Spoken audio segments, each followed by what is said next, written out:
სტუმარს დაუთმობთ, მაყურებელს კი შევახსენებ კიდევ ერთხელ, რომ შრომით მიგრაციასა და მასთან დაკავშირებულ პროცესებს სპეციალური კანონი დაარეგულირებს.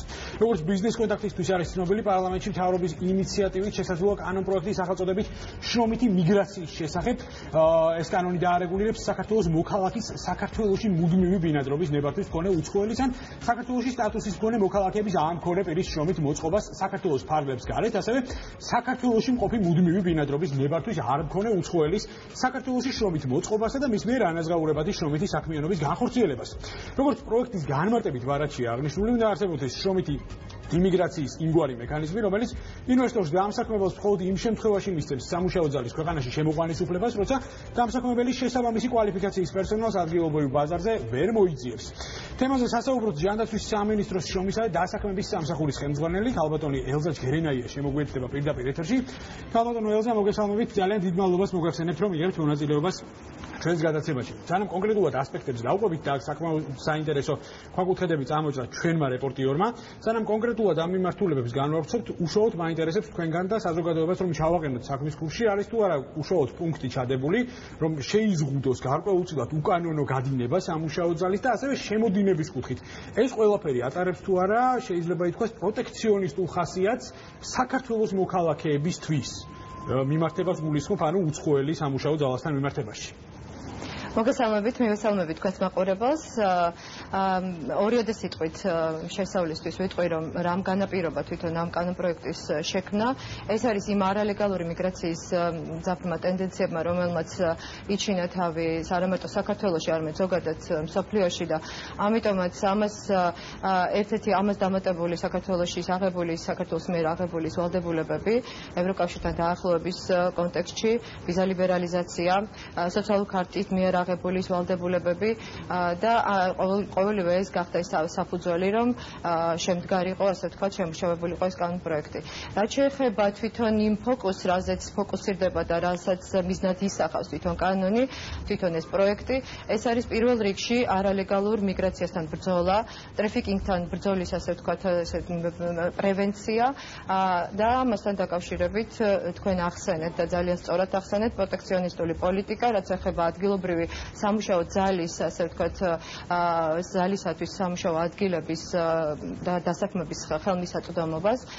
ეს არის ძირითადი თეზისები, რომელიც განსაზღვრული ამ კანონპროექტით. რაც შეეხება თქვენს მიერ ახსენებ შეზღუდვებს, მე ვერ დავარქმევდი ცალსახად, რომ ეს არის შეზღუდვა, ვინაიდან მოდით იქიდან დავიწყოთ.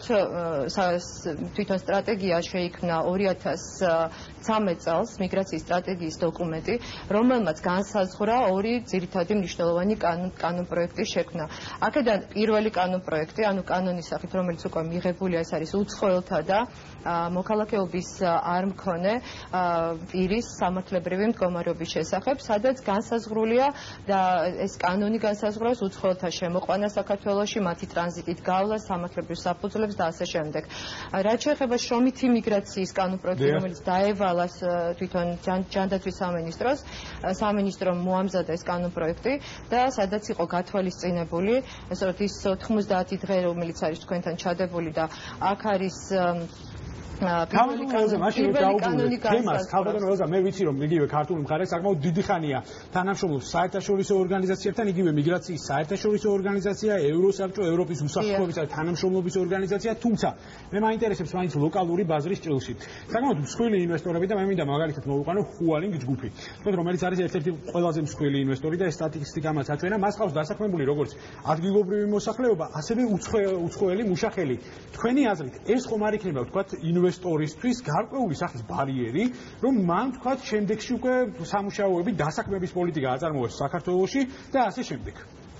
კიდევ ერთხელ ვიმეორებ, ეს არ არის ბარიერი, ნამდვილად შემიძლია ცალსახად გითხრათ, ვინაიდან 7 დღის ვადაში თუ კი კვალიფიკაცია, ასე ვთქვათ, ის მოთხოვნის რეგისტრაციის საფუძველზე მიწოდებული ინფორმაცია, რომელიც უნდა მიეწოდოს ჯანდაცვის სამინისტროს, აქვე უწყებო დაწესებულებას შემოვალ ადმინისტრაციულ ორგანოს, სადაც უნდა იყოს წარმოდგენილი ვაკანსიასთან ერთად ის კვალიფიკაცია და ის უნარჩვევები, რომელიც სჭირდება მას კონკრეტული ვაკანტური ადგილისათვის. 7 დღის ვადაში თუ არ არის ის, ასე ვთქვათ, წარმოდგენილი მოხსნილი ჩვენი მონაცემთა ბაზიდან, რაც გულისხმობს ადგილობრივ სამუშაო ბაზიდან შეთავაზებას ადგილობრივი მუშახელის, ცხადია დასაბუთებული, როგორც თქვენ ახსენეთ თქვენთან ჟურნალისტმა, დასაბუთებული უარის წერილობით წარდგენის შედეგად მოხდება ამ შემთხვევაში მოხდება უკვე მისთვის იმ უფლების მინიჭება, რაც არის უცხოელთა შემოყვანა. აი ეს ძალიან საინტერესოა ამ 7 დღის განმავლობაში როგორ უნდა მოხდეს შესაბამისი სამუშაო ძალის შერჩევა, ანუ კონკურსი ჩატარდება რეალურად, იმიტომ რომ წინააღმდეგ შემთხვევაში შეიძლება ძალიან სერიოზული ნეპოტიზმის რისკი გაჩნდეს, არ მეთანხმებით? თუ კი გამჭვირვალედ არ იქნება შერჩევის პროცედურა გაწერილი, თუ როგორ შეურჩია ჯანდაცვის სამინისტრომ, ესე ვთქვათ, კონკრეტულ დამქირავებელს კადრი. გასაგები. მე ვისარგებლებ შემთხვევით და კიდევ ერთხელ მოსახლეობამაც უნდა იცოდეს და შევახსენებ, რომ დღესდღეობით საქართველოში არსებობს ვებ-პორტალი ჯანდაცვის სამინისტროს ბაზაზე, რომელიც შექმნილი არის ადმინისტრაციულ ორგანოში, რაც გულისხმობს სამუშაოს მაძიებელთა და ვაკანტური, ასე ვთქვათ, ვაკანსიების მონაცემთა ბაზას, სადაც არსებობს საკმაოდ მნიშვნელოვანი რაოდენობა, სოლიდური რაოდენობა სამუშაოს მაძიებლებისა, სადაც დარეგისტრირებულები არიან ის კატეგორია, რომ სხვადასხვა პროფესიების მიხედვით, სხვადასხვა კვალიფიკაციის მიხედვით, ცხადია მოთხოვნა იყო რეალურად შრომითი ბაზრიდან. ბატონო, აქამდე ამ ადამიანებზე, ვინც ამ ვებ-პორტალზე არიან დარეგისტრირებულები, ანუ აქედან დასაქმების მაჩვენებელი მაღალია? რადგანაც აქედან არის მოთხოვნა, ჩვენ გვაქვს კონტაქტი დამსაქმებლებთან და ცხადია ეს ადგილობრივ ბაზარზე მიმდინარეობს, გარკვეულად ეს სტატისტიკის მოყვანა ამ წუთას არ შემიძლია, მაგრამ არსებობს სტატისტიკა, რომელიც წარმოადგენს, ასე ვთქვათ, ადასტურებს იმას, რომ ხდება ადგილობრივი ბაზრის, ასე ვთქვათ, დამსაქმებლისათვის მონაცემთა ბაზიდან ამ კანდიდატურების შეთავაზება. ქალბატონო ელზა, ამ კანონ პროექტის მოკლე რეზუმირება რომ მოვახდინოთ და სწორად მიუყვები თუ არა, მაინტერესებს თქვენგან. რეალურად ძირითადი განსხვავება არის ის, რომ დასაქმებულსა და დამსაქმებელს შორის ჩნდება დამატებითი რგოლი, როგორიც არის ჯანდაცვის სამინისტრო. სწორად მესმის და ამ ახალი რგოლის გაჩენა ხომ არ გააჭიანურებს ამ პროცესს და ზოგადად ხომ არ არღვევს კავშირს დამსაქმებელსა და დასაქმებულს შორის. ესეთ მოდით შესწორება შევიტან, აქ არამარტო ჯანდაცვის სამინისტრო შემოდის, აქ კანონპროექტით განსაზღვრულია სხვადასხვა რგოლის ჩართვა, ფუნქციები გადანაწილებულია სხვადასხვა სამინისტროებს შორის, მათ შორის არის პირველში საგარეო საქმეთა სამინისტრო, რომელიც გასცემს D1 კატეგორიის ვიზას, რომელიც შემოიღებულია ეს ახალი დეფინიცია, ასე ვთქვათ, ახალი ფენომენი, ასე დავარქვათ, ეს არის საიმიგრაციო ვიზა, რომელიც აქამდე არ არსებობდა და ეს დაწესდა და განისაზღვრა 2014 წლის ახალი კანონმდებლობით, რაც ვახსენე. შემდეგ არის ჯანდაცვის სამინისტრო, როგორც თქვენ ახსენეთ, რომელიც მოთხოვნის რეგისტრაციის შესახებ გადაწყვეტილებას ღებულობს და ასევე სთავაზობს დაინტერესებულ დამსაქმებელს რეგისტრაციის შემთხვევაში სთავაზობს საკუთარი ბაზიდან კანდიდატურას. არის ერთვება იუსტიციის სამინისტრო, რომელიც ახდენს იმ კერძო, ანუ შუამავალი პირების რეალურად გაცილებით მეტი რგოლია, ვიდრე მხოლოდ ჯანდაცვის სამინისტრო. ეს მით უმეტეს მაშინ ჩემი კითხვა მით უმეტეს უფრო ლოგიკურად ჟღერს ალბათ, ეს ხომ არ გააჭიანურებს ამ პროცესს. მაშინ, როდესაც დასაქმების ბაზარზე ისედაც პრობლემებია და ამას ყველა აღიარებს, მათ შორის მთავრობაც, თუნდაც იგივე იმ ასიმეტრიის საფუძველზე, რაც არსებობს რეალურად შრომის ბაზარზე მოთხოვნებსა და იგივე განათლების პრობლემებს შორის, რაზეც არაერთხელ გვისაუბრია ამ ეთერშიც. აი ეს მე არ ვიცი რამდენად მომწონს თქვენი გადაცემის ფორმატი, დროის ფორმატი, რომ უფრო მეტი მაგალითები მოგიყვანოთ ევროკავშირის ქვეყნიდან, რომელიც ადასტურებს უფრო მკაცრი რეგულაციებს კანონებში, არსებულ კანონებში, რომელიც შემიძლია მოგიყვანოთ ამ ეტაპზე ზუსტი სადაც ციფრი ზუსტად მახსოვს, ეს არის რუმინეთის კანონი, სადაც ნებართვები და ლიცენზიები განსაზღვრავს დამსაქმებელს არ შეუძლია ნებართვის გარეშე შემოიყვანოს არც ერთი უცხოელი და ეს ითვალისწინებს გარკვეულ საფასურს და აქაც შემიძლია დადასტურებით მოგიყვანოთ 200 ევროა გადასახადი. ასევე შემიძლია გითხრათ, რომ გარდა იმისა, რომ აქ რეგულაციები უფრო გამკაცრებულია და არა მარტო დამსაქმებელს ავალდებულებს გადასახადს, არამედ თვითონ დასაქმებული, რომელიც თუ კი ეს დასაქმებული არის სტაჟიორი ან სეზონური მუშა, რაც ჩვენი კანონპროექტის ფარგლებში არ განიხილავს, არ არის განხილული, რუმინეთის კანონმდებლობა სხვა დანარჩენი და პოსტაპტოთაში და კიდევ ერთ დავამატებ თუ შეიძლება, ეს არის კვოტირების მექანიზმი შემოდის ევროპის კანონმდებლობაში, ისევ მაგალითისთვის შემიძლია გითხრათ, კონკრეტული ქვეყნის მაგალითზე რაც ვახსენე, 5500 სამუშაოს ნებართვის გაცემის უფლება. მინდა რომ ვერ დაგეთანხმებით იმაში, რომ საქართველოს არსებული, ასე ვთქვათ, დღემდე არსებული ის რედაქციით, რაც არის კანონპროექტი, ზღუდავს დამსაქმებლის უფლებას. დამსაქმებელი აბსოლუტურად თავისუფალი 7 დღის ვადაში შეუძლია თუ კი ის არ დაკმაყოფილდა, წარმოდგენილ და შეთავაზებული კანდიდატურით მას თავისუფლად შეუძლია. გასაგებია, თუმცა ვფიქრობ სანდროს მიერ მოყვანილმა მაგალითმა ჰუალინგთან დაკავშირებით და ყველა მსხვილ ინვესტორთან დაკავშირებით ეს გარკვეულწილად უხერხულობა, რომელიც დამსაქმებელს ექმნება, ნამდვილად ძალიან კარგად ასახა. აქვე რადგან რუმინეთი ახსენეთ, მინდა გკითხოთ შემდეგი რამ. ჩვენ ალბათ გვესმის, რომ საქართველოს ანუ ისეთი განვითარებული არ არის, როგორც რუმინეთია სამწუხაროდ, ასევე გვესმის ისიც, რომ რეალურად საქართველოს გააჩნია სხვა ტიპის რისკებიც, როგორიც არის პოლიტიკური რისკები და დაუშვათ ის საკმაოდ დაძაბული სამეზობლო, რომელიც მას გარს არ ტყამს. ამიტომ როგორ ფიქრობთ, რა იქნება თუ კი ისეთივე რეგულირებები ექნება საქართველოს ზუსტად როგორიც აქვს რუმინეთს, რა დარჩება საქართველოს კონკურენტულ უპირატესობას და რატომ მოუნდება ინვესტორს შემოვიდეს სწორედ საქართველოში და არა მაგალითად იგივე რუმინეთში, რომელიც გაცილებით უფრო სტაბილურია. კიდევ ერთხელ გითხარით და კიდევ ერთხელ გავიმეორებ, ეს რუმინეთი ვახსენე ევროპის კანონმდებლობიდან, ევროპის მაგალითიდან. შემიძლია გითხრათ, რომ პოსტსაბჭოთა სივრცეში ვერ დამისახელებთ ვერც ერთ ქვეყანას, რომელსაც ეს რეგულაცია უფრო გამკაცრებული არ აქვს. ერთადერთი ქვეყანა ვართ, სადაც წარმოდგენილი კანონპროექტებით გაცილებით ლიბერალური მექანიზმებია ჩადებული, სადაც ხარგია არსებობს, ასე ვთქვათ, ის ნებათა ხელვის, ასე ვთქვათ, ის არგუმენტები, რომელსაც თქვენ წარმოადგენთ. თუმცა, როგორც თქვენმა ჟურნალისტმა ახსენა, საქართველოს აიღო ვალდებულება და საქართველოს მთავრობა იღებს იმის ვალდებულებას, რომ იზრუნოს ადგილობრივ მუშახელზე.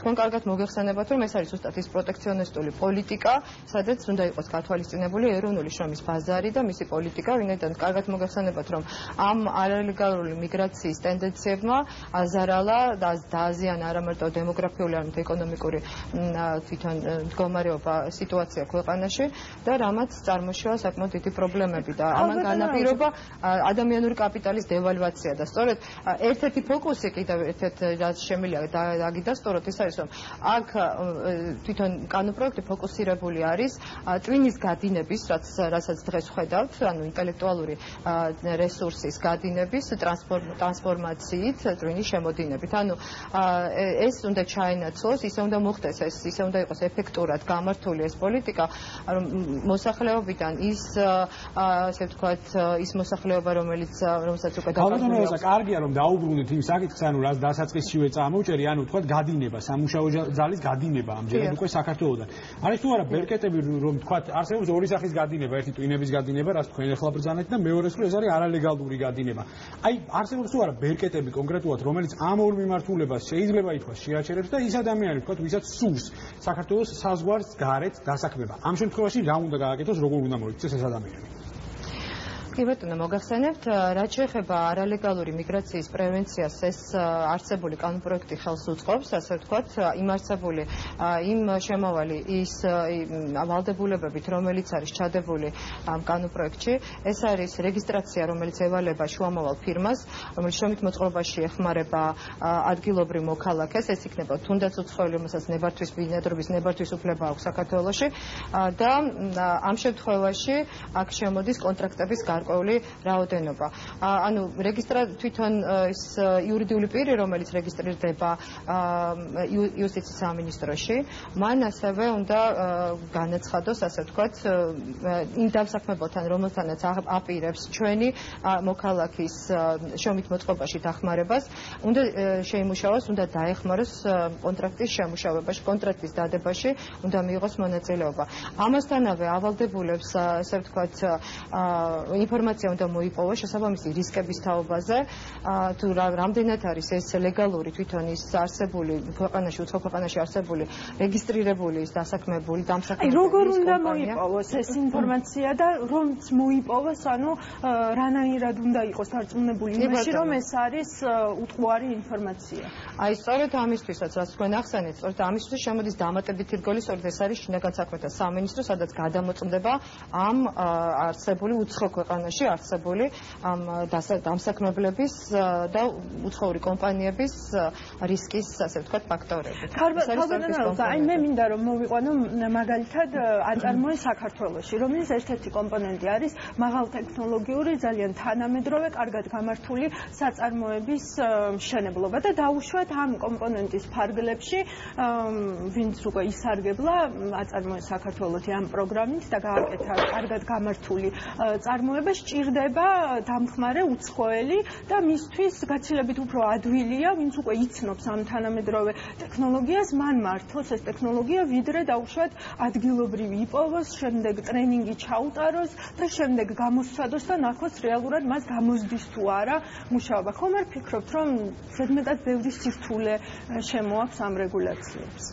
მე ვერ ხედავ ამაში სრულად მარტივად ხდება ამ საკითხის გადაჭრა. ცხადია, ჩვენ ამ დევალვაციით, ანუ ეს ადამიანური კაპიტალით, რაც დღეს შრომის ბაზარზე მომუშავების გამო არის შექმნილი, სწორედ ეს კვალიფიკაციის, ასე ვთქვათ, დეფიციტს ქსნის. ცხადია, ჩვენ არ აქვს მოლოდინი იმის, რომ მოთხოვნის რეგისტრაციის და აფიქსირების შემთხვევაში მიწოდებული, ასე ვთქვათ, შეთავაზებული კანდიდატურებიდან 100% დასაქმდება.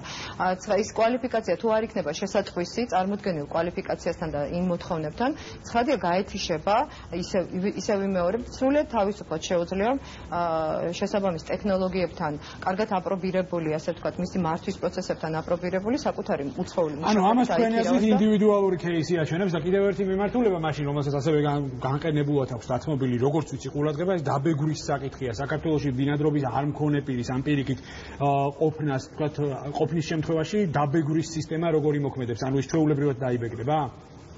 დაბეგრის სისტემის მექანიზმი ახალი არაფერი არ შემოდის, ის რაც ვახსენე ევროპის ქვეყნების მაგალითზე, იქ შემოდის ახალი სისტემა, საქართველოში ესეთი განსხვავებული დაბეგრის სისტემა არ შემოდის, პირიქით რასაც აუმჯობესებს და რასაც ხელს უწყობს ეს კანონპროექტი. ეს არის მიგრანტების, როგორც ემიგრანტების, ისე იმიგრანტების, საქართველოში შემოსული შრომითი იმიგრანტების, შრომითი უფლებების, ასე ვთქვათ, მათი სოციალური უზრუნველყოფის, მათთვის შესაბამისი გარემო შექმნა. სწორედ ეს არის ის არალეგალურად დასაქმებულ მიგრანტებზე მთავრობა ან სახელმწიფო ვერ იღებდა პასუხისგებლობას და შესაბამისად ის პირობები, რომელიც იყო და შესაბამისად ადასტურებს ამას სხვადასხვა კვლევები, განსხვავებული დისკრიმინაციული მიდგომა, სწორედ ამის აღმოფხვრას და ამ ესე ვთქვათ, ამას ცდილობს და ეს არის მექანიზმი, რომელიც არის ჩადებული ამ კანონპროექტში. და ქალბატონო ელზა, ბოლოსკენ მინდა გკითხოთ, ხომ მართლით რომ ამ კანონპროექტით საჯარო სექტორი და კერძო სექტორი არათანაბარ პირობებში დგება, იმიტომ რომ საჯარო სექტორს არ ეკისრება არანაირი შეზღუდვა, თუნდაც უცხოელი კონსულტანტების მოწვევის და ასე შემდეგ. არა, ეს მე ასე ვერ ვიტყვი, იმიტომ რომ იქ არის განსაზღვრული ის კატეგორიები, რომელიც ჩამოყალიბებულია და შრომის მიგრაციის კანონპროექტი ამას არ ადგენს. ამას ადგენს, როგორც ვახსენე, ის პირველი, მოდი დავარქვათ დედა კანონი, ასე ვთქვათ, საიდანაც მოდის უცხოელთა და მოქალაქეობის, ასე ვთქვათ, არ მქონე პირების სამართლებრივი ურთიერთობის შესახებ. სწორედ ეს კანონი განსაზღვრავს, ვინ უნდა იყოს ის კატეგორია და ვინ სარგებლობს ამ კვლევით. ამ შრომის მიგრაციის კანონპროექტი ნამდვილად ამ დისკრიმინაციას ნამდვილად ქალბატონო ელზა, დიდ მადლობას მოგახსენებთ, რომ იღებთ მონაწილეობას ჩვენს გადაცემაში. მაყურებელს შევახსენებ ჯანდაცვის სამინისტროს შრომისა და დასაქმების სამსახურის ხელმძღვანელი ქალბატონი ელზა ჯგერენაია პასუხობდა ბიზნეს მონახვის კითხვებს.